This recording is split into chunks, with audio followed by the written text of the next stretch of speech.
So I thought I might take a break reporting on Washington State Governor Inslee and AG Bob Ferguson's absurd and crazy violent sex predator release program. Now, don't get me wrong, we have a lot more to report, but as we're compiling public records, chatting with whistleblowers, and then getting more information all the time, I thought it might be important to discuss some of the background on the political elite of Washington State and Seattle and their kind of troubling history with sex predators and weird coddling of criminals in our state. We've been here before, and it's helpful to understand our history. But before I go too much further in this video, it's a serious subject, and I want to remind everyone watching this video to go below, share, like, and subscribe. Leave a comment if you can. It costs you nothing, and it helps in kind of some small way to give videos like this just a bit more visibility. It helps more people in the community see them. I'm actively shadow banned by YouTube, so sharing this video on other platforms via text messages, email, and social media, that actually does help a bit. And I'm just happy if you can see this video just due to the topic alone. So I hope this helps you think just a little differently about the times in which we find ourselves today. So first, I want to start out and clarify that this isn't a comprehensive story, but I'm hoping that this sheds a little bit of light on the subject of crime and some of the weird stories that persist to this day around the politically powerful, their abuse of children, and how this background does tend to clarify maybe a bit why Governor Inslee, Attorney General Bob Ferguson, and the many Democrat state senators and legislators who just seem determined to make our communities less safe from crime in general, and certainly violent sex predators more specifically.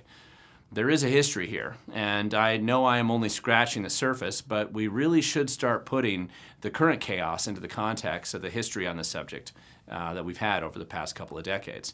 So one of the main reasons that we know anything about the release of sex offenders in Washington State is just because of the 1990 Community Protection Act, which was actually passed after a variety of just horrific scandals and crimes, truly horrible crimes, which rocked Washington State in the late 1980s, back when I was just a kid at Thomas Jefferson High School in Federal Way.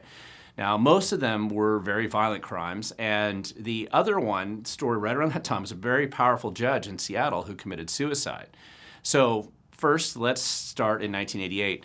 29-year-old Diane Belasantes was abducted, raped, and murdered by a dangerous psychopath after he walked away from his work release bed in Seattle. He'd actually been there for sex crimes.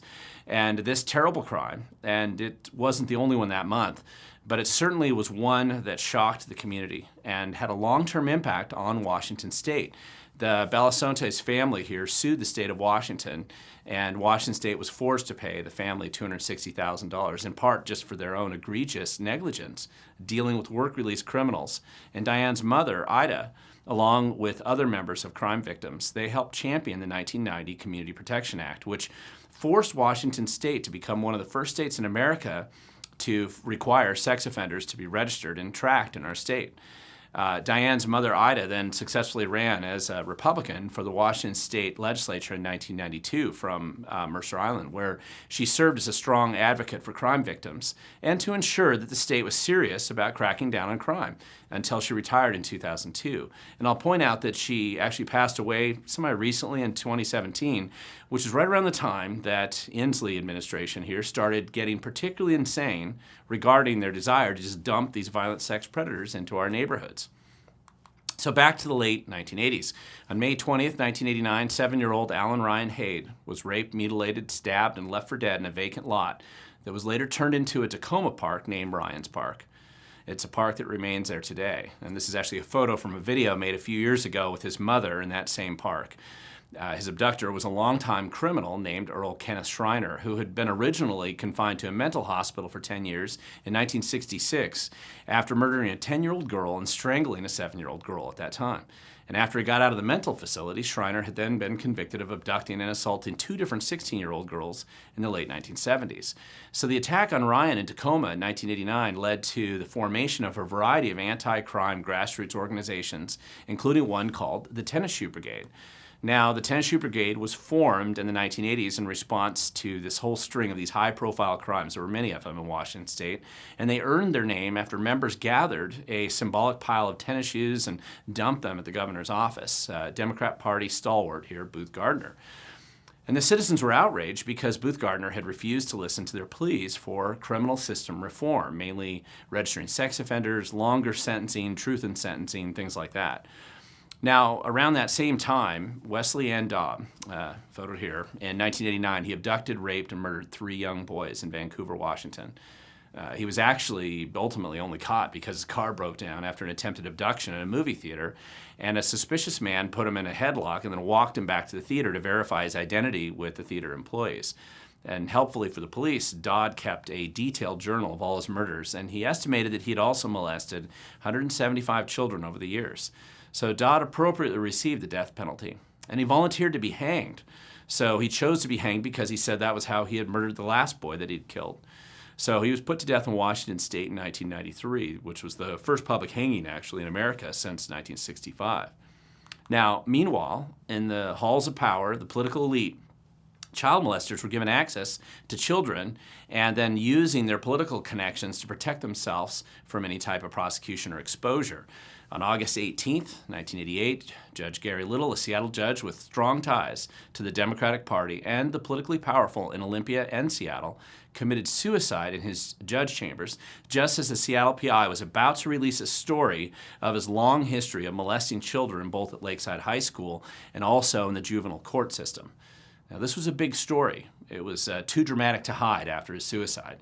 However, it was particularly notable that the judicial system had sealed previous investigations of Judge Little from the public, and he had actively used his political connections to silence several previous attempts to expose his abuse of children in the recent past.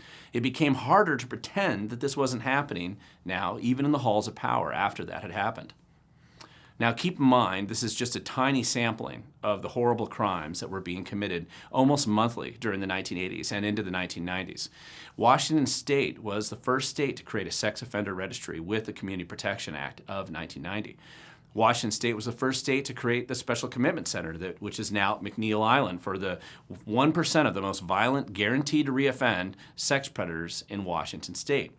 Washington State became the first state in America to pass via a citizen initiative with 76% approval in 1993, the 3 strikes law to incarcerate repeat violent criminals for life.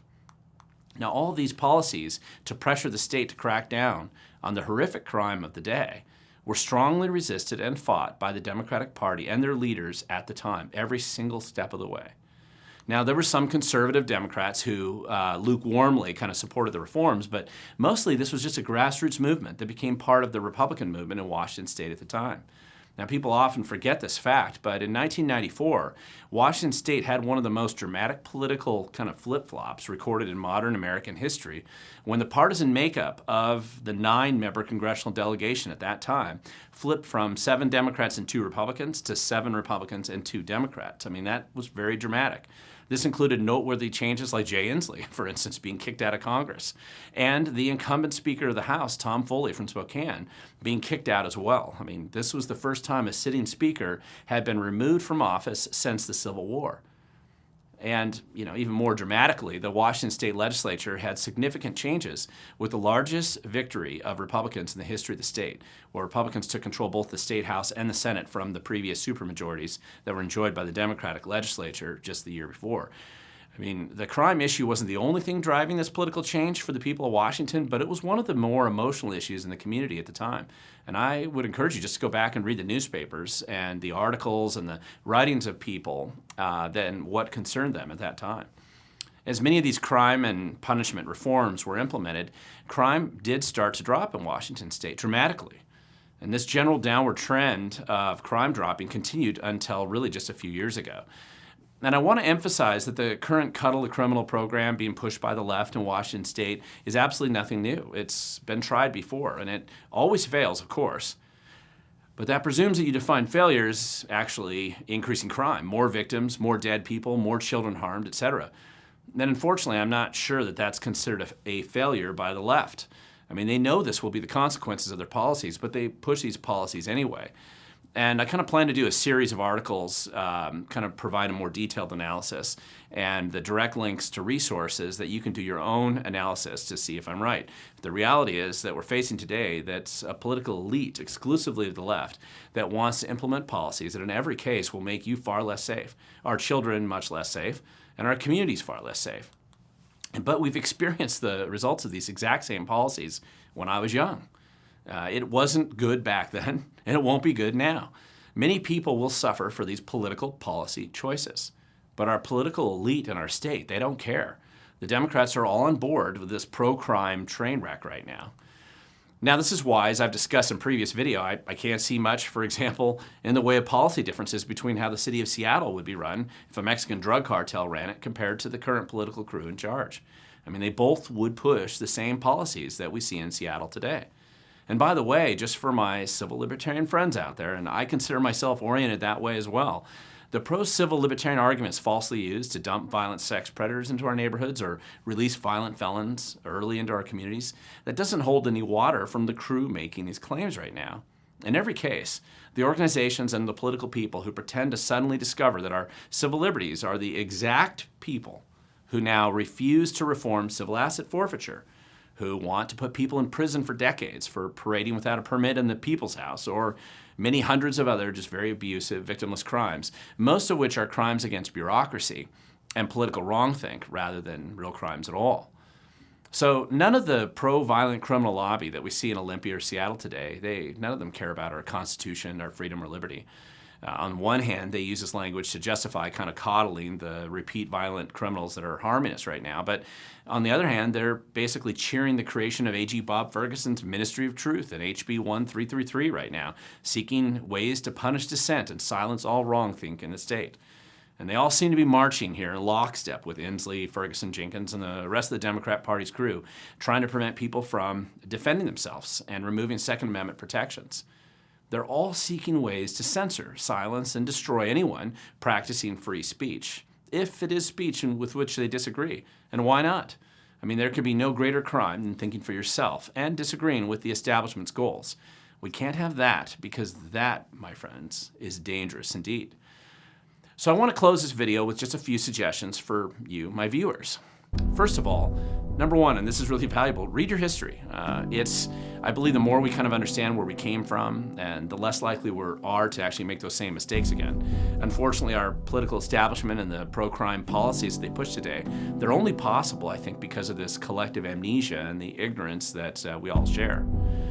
Secondly, I just want to point out, and this isn't really an action item, it's just that this is nothing new. There's nothing new today with the rapid crime escalation. Then it's a direct result of terrible political policy choices that are championed by our political establishment and, of course, the special interests who fund them. It might appear bizarre and new, but it really isn't, and we have been here before. And finally, just like previous generations and activists of the past, and they've learned the hard way, we can actually change our trajectory. We don't need to turn Seattle and Olympia into crime-ridden cesspools. We don't have to dump violent sex predators into our communities. We're not required to treat vicious, violent criminals with kid gloves and then encourage them to hurt more people with extra stupid policies. We can actually change that trajectory. But it will require people to show up. Just like a small handful of people showed up in the 1980s and the 1990s, pushing back against the insanity back then, we can be the people who can make the impact for our generation, our time. And we must do this. Staying home in an apathetic stupor, is not going to fix the problem. Not just for ourselves, of course, but for future generations. Because in the end, the future always belongs to those who show up.